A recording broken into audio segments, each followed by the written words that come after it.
Ak je na potravine nápis light, znamená to, že sa v tej danej potravine nachádza nejakej konkrétnej zložky alebo zložiek menej, ako to v danej potravine zvyčajne býva.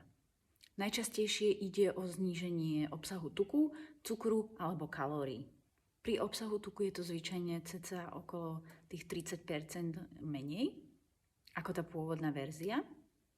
Ale pri tuku si treba všímať, že väčšinou zase je tam viac sacharidov. Pri zníženom obsahu cukru môže byť, že znížili obsah cukru úplne alebo o nejakú hodnotu. A takisto sa stáva, že sa znižuje obsah soli v produkte.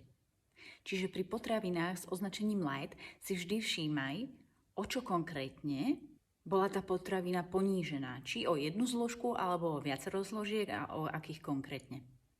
A teda, ako som už spomínala, hlavne, ak je znížený obsah tuku, tak si to porovnaj s klasickou verziou, pretože sa ti môže stať, že je tam zvýšený obsah sacharidov a to väčšinou nechceš.